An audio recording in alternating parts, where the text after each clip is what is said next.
امام بخاری رحمہ اللہ جو سفر کر رہے تھے، ان کے پاس ایک مقدار کے دینار تھے، مال تھا، کافی زیادہ مال تھا، کیونکہ تجارت بھی کرتے تھے۔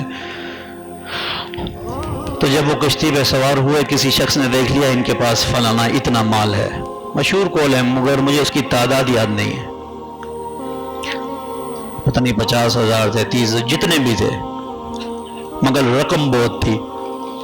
فلانا انسان نے دیکھ لیا اس کے پاس رقم ہے، وہ انسان بدگمان تھا، چور کہہ لیجیے، کچھ بھی کہہ لیجیے۔ اس نے کشتی میں یہ اعلان کیا اٹھ کر کہ میرا اتنا مال چوری ہو گیا ہے، اور مجھے علم ہے وہ مال اسی کشتی میں کسی کے پاس ہے، وہ مال اسی کشتی میں کسی سوار کے پاس ہے، آپ سب کی تلاشی لیں، جس سے نکلا مجھے وہ مال لے کے دیں۔ چیخنے لگا، چلانے لگا، سب کی تلاشی ہونا شروع ہو گئی۔ سب کی تلاشی ہوئی، امام بخاری رحمہ اللہ علیہ کی، جنہوں نے جامع بخاری کتاب لکھی ہے اور سیاہ ستہ میں سب سے زیادہ اہمیت والی کتاب، قرآن کے بعد جس کو زیادہ اہمیت دی جاتی ہے پوری دنیا میں، اس کتاب کے مصنف کی بات کر رہا ہوں۔ تو جب تلاشی ہوئی تو امام بخاری سے بھی پیسے نہیں نکلے، تو وہ آدمی پریشان ہو گیا، یہ کیا ہوا؟ میں نے تو خود انہیں مال اٹھاتے ہوئے دیکھا، انہیں مال گنتے ہوئے دیکھا، مجھے خود اس کی تعداد پتا، وہ مال کہاں چلا گیا؟ آدمی بھی پریشان، خاموش ہو گیا، خاموشی ہو گئی، بھائی یہاں نہیں ہے تیرا کشتی میں مال، فلاں فلاں فلاں، بات ختم ہو گئی۔ پھر وہ آدمی امام بخاری کے قریب ہوا، کہتا کہ اللہ کے بندے، وہ مال تو تیرے پاس موجود تھا، اور مجھے یہ بھی پتا ہے میرا نہیں تھا، تیرا ہی ہوگا، تو نے محنتوں سے کمایا ہوگا، ساری زندگی کی جمع پونجی ہوگی، وہ مال کہاں گیا آخر؟ امام بخاری نے بڑا خوب جواب دیا، کہا کہ وہ مال میں نے سمندر میں گرا دیا۔ ایک وہ بھاری رقم، زندگی کی جمع پونجی، وہ میں نے سمندر میں گرا دی۔ اس نے کہا کیوں بھائی اتنی رقم کیوں سمندر میں گرا دی؟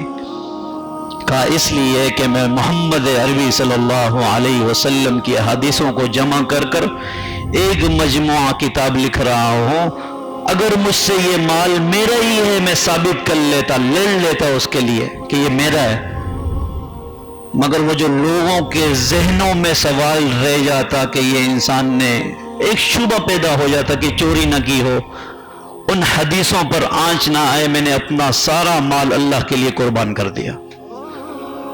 یہ ایسے ہی نہیں حدیثیں ہم تک پہنچ گئی، اس شخص نے اپنا سارا مال سمندر میں گرا دیا کہ حدیث پر آنچ نہ آ جائے۔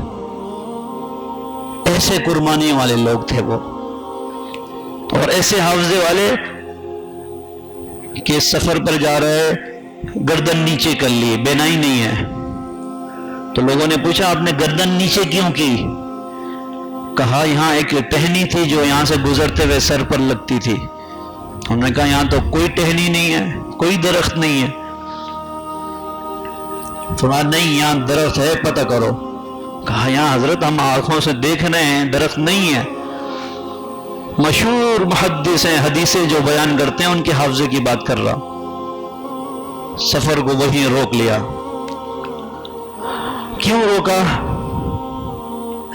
کہا معلوم کرو یہاں درخت تھا کہ نہ تھا۔ نے کہا حضرت تھا بھی، اب تو نہیں ہے، چلتے ہیں سفر۔ نہیں، کہا نہیں آگے نہیں جاؤں گا جب تک معلوم کرو یہاں درخت تھا کہ نہیں تھا۔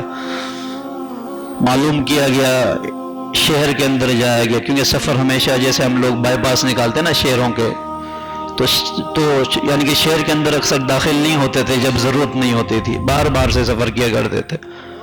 شہر کے اندر گئے، شہر سے پرانے لوگوں سے پوچھا، بوڑھے لوگوں سے پوچھا یہاں درخت تھا؟ کسی ساتھی نے کہا کہ ہاں یہاں درخت تھا، اس کو کاٹ دیا گیا ہے، لوگوں کے لیے مشکل ہوتی تھی۔ کہا الحمدللہ، میں نے اس لیے یہ سب تمہیں تکلیف دی ہے، مجھے معاف کرنا، اگر یہاں درخت نہیں تھا تو تو میرا حافظہ کمزور ہو گیا ہے، آج کے بعد میں حدیث بیان نہیں کروں گا۔ اب مجھے یقین ہوا ہے میرا حافظہ صحیح ہے۔ دیکھنے والے کہہ رہے ہیں درخت نہیں ہے، مگر وہ نبینا کہہ رہے درخت تھا، درخت تھا، کیونکہ بینائی چلی گئی تھی نا، مگر وہ حافظہ تھا۔ وہ اونٹ کے چلنے، سواری کے چلنے کے قدموں سے اندازہ تھا اتنا وقت ہو گیا وہ درخت آنے والا ہے، اتنا حافظہ تھا۔ کہا کہ آج کے بعد میں حدیث بیان نہیں کروں گا اگر یہاں درخت نہیں تھا۔